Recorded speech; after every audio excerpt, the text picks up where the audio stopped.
السلام علیکم ورحمۃ اللہ وبرکاتہ۔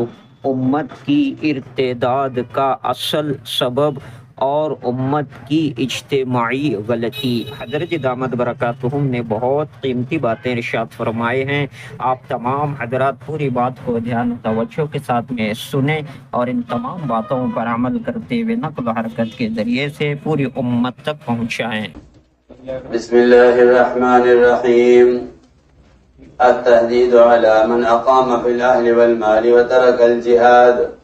أخذ البيهقي عن أبي عمران رضي الله عنه قال كنا بالقسطنطينية وعلى أهل مصر بن عامر وعلى أهل الشام رجل يريد فضالة بن عبيد رضي الله عنهما فخرج من المدينة صف عظيم من الروم فصففنا لهم فحمل رجل من المسلمين على الروم حتى دخل فيهم ثم خرج علينا فصاح الناس إليه فقالوا سبحان الله ألقى بيده إلى التهلكة. فقام أبو أيوب الأنصاري رضي الله عنه صاحب رسول الله صلى الله عليه وسلم فقال يا أيها الناس إنكم لتؤولون هذه الآية على هذا التأويل إنما أنزلت هذه الآية فينا معشر الأنصار إنا لما أعز الله دينه وكسر ناصروه فقلنا فيما بيننا بعضنا لبعض سرا من رسول الله صلى الله عليه وسلم إن أموالنا قد ضاعت فلو أقمنا فيها فأصلحنا ما ضاع منها فأنزل الله عز وجل يرد علينا ما هممنا به فقال وأنفقوا في سبيل الله ولا تلقوا بيدكم إلى التهلكة. فكانت التهلكة في الإقامة التي أردنا أن نقيم في أموالنا نصلحها فأمرنا بالغزو فما زال أبو أيوب رضي الله عنه غازيا في سبيل الله حتى قبضه الله عز وجل.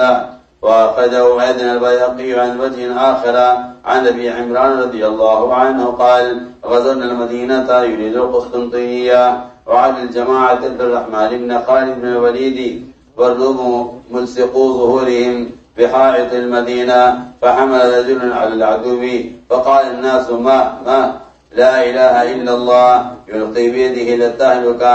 فقال أبو أيوب الأنصاري رضي الله عنه إنما أنزلت هذه الآية فينا معشر الأنصار لما نصر الله نبيه وأظهر الإسلام قلنا هلما نقيم في أموالنا ونصلحها فأنزل الله عز وجل وأنفقوا في سبيل الله ولا تلقوا بأيديكم إلى التهلكة. والإلقاء بأيدينا إلى التهلكة أن نقيم في أموالنا ونصلحها وندع الجهاد. فقال أبو عمران فلم يزل أبو أيوب رضي الله عنه يجاهد في سبيل الله حتى قبض بالقسطنطينية.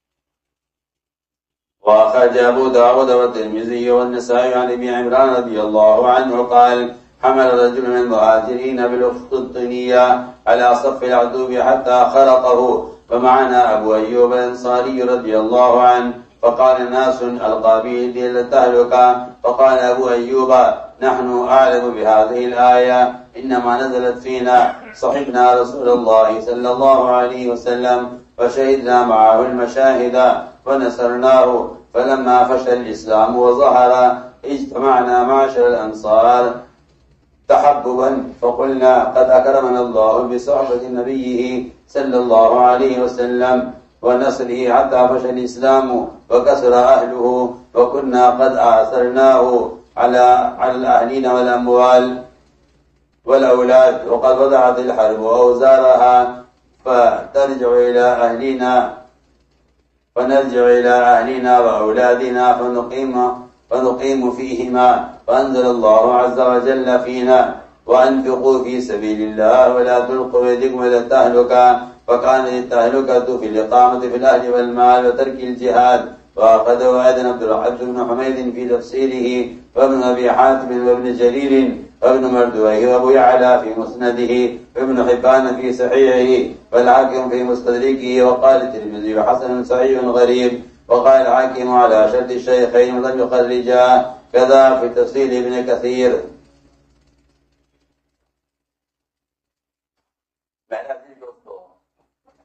امت کے اعتدال کا اصل سبب کیا ہو؟ وہ سبب یہ ہوا کہ لوگ یہ سمجھے کہ اللہ کے راستے میں نکلنے کا حکم اور اس میں نکلنے میں تاخیر یہ سب قتال کے زمانے کی بات.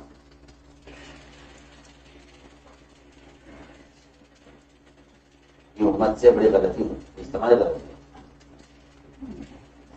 اور اب بھی لوگ یہ سمجھتے ہیں کہ جو خروج کے عوامر ہیں، جو نکلنے میں تاخیر کے وعیدیں ہیں، وہ قتال کی وجہ سے تھی، وہ زمانہ اچھا نہیں.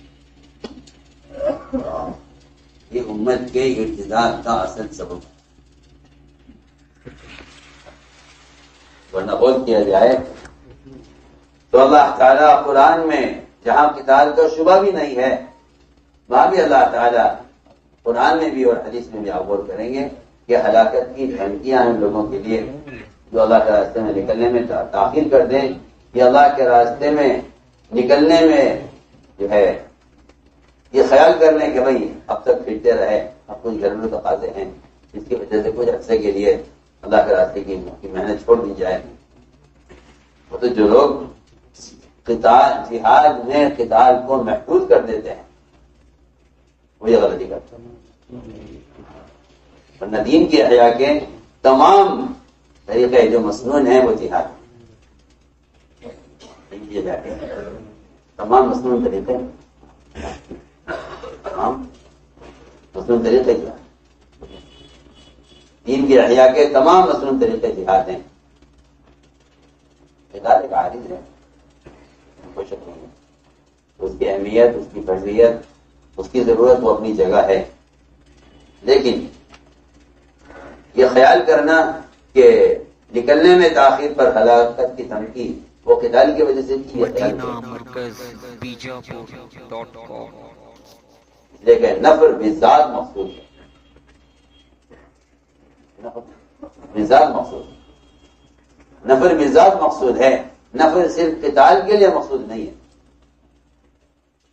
نفر بذات مقصود ہے.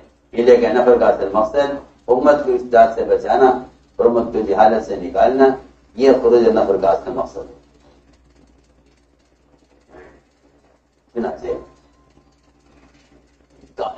یعنی قرآن کو حدیث کو سمجھنے کے لیے صحابہ کا سمجھنے بھی ضروری. صحابہ کرام حدیث کی عملی تفسیر ہے اور حدیث قرآن کی تفسیر ہے. ہمیں نہیں ملتا کہ کہیں نفلی صدقات نہ کرنے پر ہلاکت ملتی ہو. اگر آپ زکات دیتے ہیں تو آپ بلا حساب کتاب دل میں چلے جائے کہ آپ نے مال کا حق. ایک آدمی اگر صدقات نہیں کرتا، یا ایک آدمی اگر نفل نماز نہیں پڑھتا، ایک آدمی اگر نفل حج نہیں کرتا، اگر ایک آدمی نفلی جو ہے صدقات نہیں کرتا تو فرائض ادا کرتا ہے تو یہ سیدھا جنت میں جائے گا بلا حساب کتاب. لیکن اگر ہلاکت کی دھمکی ہے تو وہ ہلاکت کی دھمکی ان کے لیے ہے جو اللہ کے راستے میں نکلنے پر مال خرچ نہ. انفاق فی سبیل اللہ میں اگر خروج میں انفاق نہیں ہو رہا ہے تو پھر قرآن ہلاکت کی دھمکی دے رہا ہے. حالانکہ ان انصار نے یہ نہیں کہا تھا کہ نعوذ باللہ زکات نہیں دیں گے، کہ پھر انفاق کا حکم آیا کہ زکات دو. انہوں نے یہ نہیں کہا تھا کہ ہم بیواؤں پر، یتیموں پر، مسکینوں پر مال خرچ نہیں کریں گے، کہ حکم آیا ہے کہ انفاق کرو.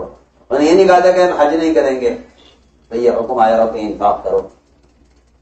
انہوں نے یہ کہا تھا کہ ہم کچھ عرصہ مقامی کام کے ساتھ مدینہ منورہ میں رہیں گے، اس لیے کہ اب تک ہم پھرتے رہے، گھر کے تقاضے بہت سارے ہیں اور کچھ تجارتیں ہماری ٹھپ ہو گئی ہیں، زمینیں ہماری سوکھ گئی ہیں.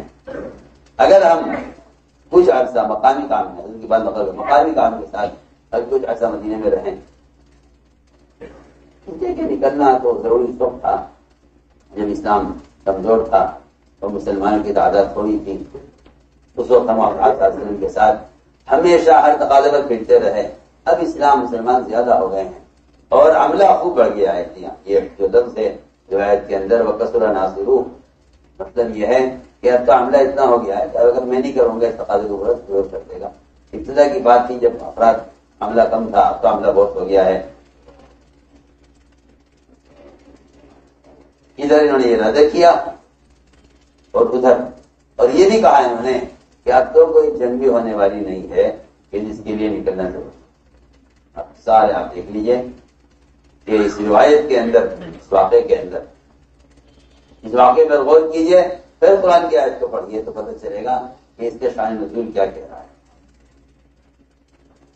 تمام قائم کیا ہے ڈانٹ ڈپٹ ان لوگوں کے لیے جو اپنے گھر والوں میں، اپنے مال میں اور اپنی تجارت میں اور اپنے ضروری دنیاوی تقاضوں میں مشغول ہو کر رہ جائیں اور اللہ کے راستے کی دین کی محنت چھوڑ دیں۔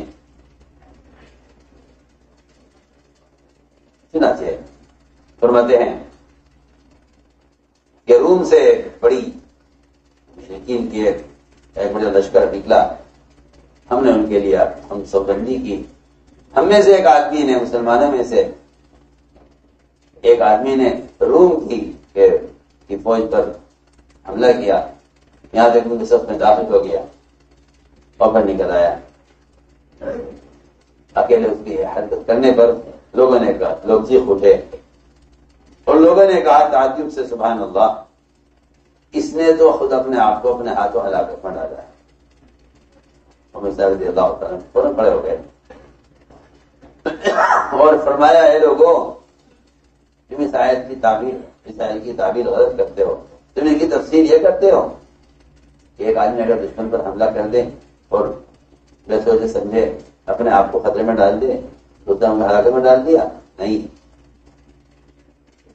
یہ آیت تو ہمارے بارے میں نازل ہوئی تھی جب ہم نے آپس میں بیٹھ کر مشورہ کیا، آپ صلی اللہ علیہ وسلم سے چھپا کر سیدھے میرے سے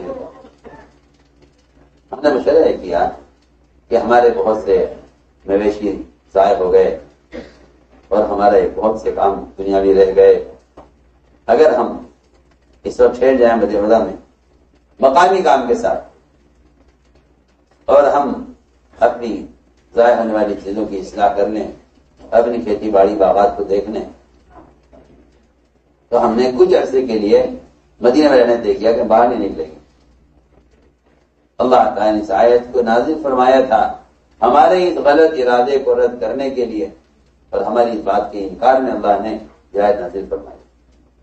اللہ نے فرمایا تھا کہ اللہ کے راستے میں نکلنے پر مال خرچ کرنے میں کمی مت کرو، ورنہ اپنے ہاتھوں اپنے آپ کو ہلاکت میں ڈالو گے۔ فرماتے ہوئے رضی اللہ تعالیٰ نے ہلاکت کیا تھی؟ ہلاکت یہ ہے کہ ہم نے مدینہ منورہ میں رہنے کا ارادہ کر لیا تھا کہ ہم اپنی تجارت اور اپنی زراعت میں رہیں گے اور مقامی کام کے ساتھ دنیاوی کام دیکھیں گے۔ چنانچہ اللہ نے اس میں ہمیں حکم دیا ہے کہ راستے میں نکلنے کا۔ چنانچہ ابو موسیٰ رضی اللہ تعالیٰ عنہ اس کے بعد مسلسل اللہ کے راستے میں پھرتے رہے، یہاں تک کہ اللہ نے کو اپنے راستے میں وفات دی۔ ایک روایت میں ہے مدینہ مرکز بیجاپور.com کہ ہمارے ابو موسیٰ رضی اللہ عنہ ہمارے ساتھ تھے، کسی نے کہا آواز دے کر کے لو اس آدمی نے اپنے ہاتھوں میں کو ہلاکت میں ڈال دیا، تو ہمارے ابو موسیٰ رضی اللہ عنہ نے کہ اس آیت کو ہم تم سے زیادہ جانیں، آیت کو ہم تم سے زیادہ جانیں،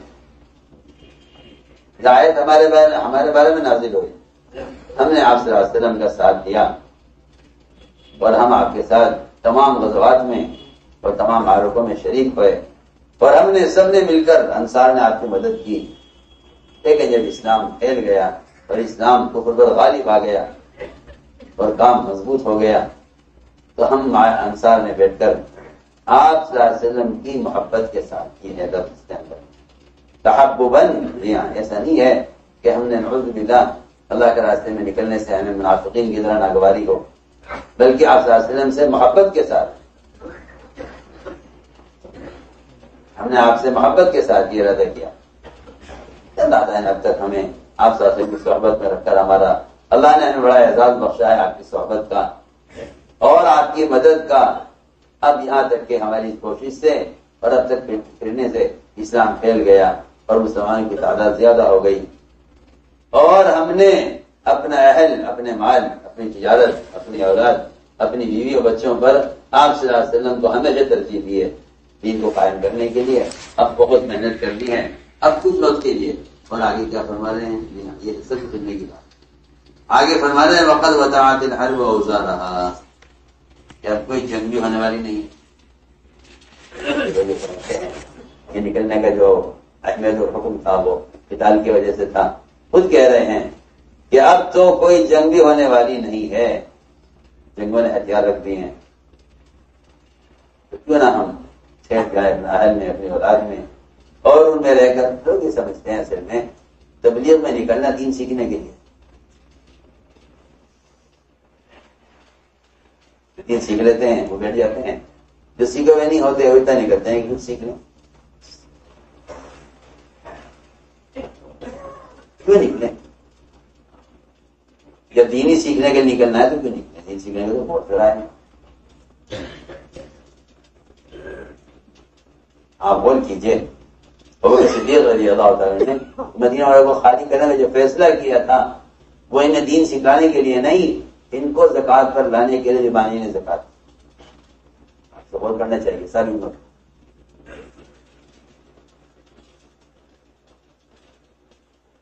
چنانچہ انہوں نے یہ ارادہ کیا، اس پر آیت نازل ہوئی ہمارے بارے میں، وَأَنفِقُوا فِي سَبِيلِ اللَّهِ وَلَا تُلْقُوا بِأَيْدِيكُمْ إِلَى التَّهْلُكَةِ۔ فرماتے ہیں کہ ہلاکت یہ تھی کہ ہم اپنے گھر والوں میں ٹھہر جائیں اور مدینہ منورہ میں قیام کر لیں اور اپنے مال اور اپنے زمینوں کو جوتے میں رکھ جائیں اور اللہ کے دین کی محنت کو چھوڑ دیں۔ اس پر اللہ تعالیٰ نے ہمیں ڈانٹ پلائی، پھر اللہ تعالیٰ نے ہمیں ہلاکت کی دھمکی۔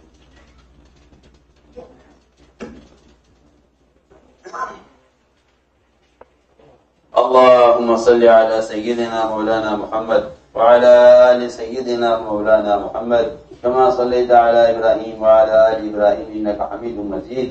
ربنا ظلمنا أنفسنا وإن لم تغفر لنا وترحمنا لنكونن من الخاسرين۔ اللهم إنا نستغفرك ونتوب إليك، اللهم إنا نستغفرك ونتوب إليك، اللهم إنا نستغفرك ونتوب إليك۔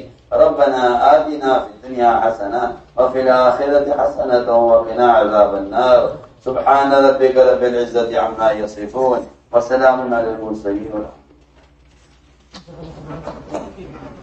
مولانا صاحب تو عجیب بات نہ سمجھتے ہیں، جتنا رہتے ہو اپنے علاقے میں اتنا پھرنے لگو، اور جتنا پھرتے ہو اتنا تب امید کی جا سکتی ہے کہ عالم میں کوئی نہیں رہا ہے۔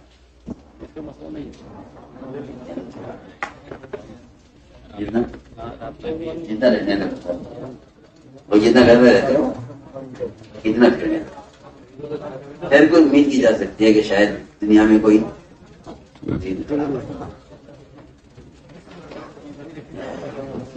تمام حضرات چند ضروری باتیں سنیں پھر اٹھیں، اپنے ایمان اور سامان کی خود ہی حفاظت فرمائیں۔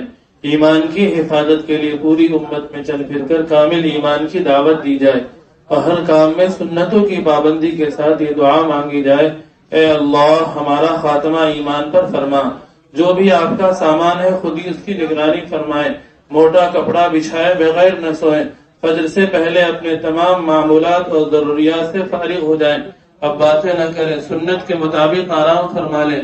اللہ تعالی ہم سب کو تہجد کی توفیق عطا فرمائے۔ صبح صادق انشاءاللہ 5:43 پر ہوگی۔ اللہ رب العزت ہم سب کو ان تمام باتوں پر عمل کرنے کی توفیق عطا فرمائے۔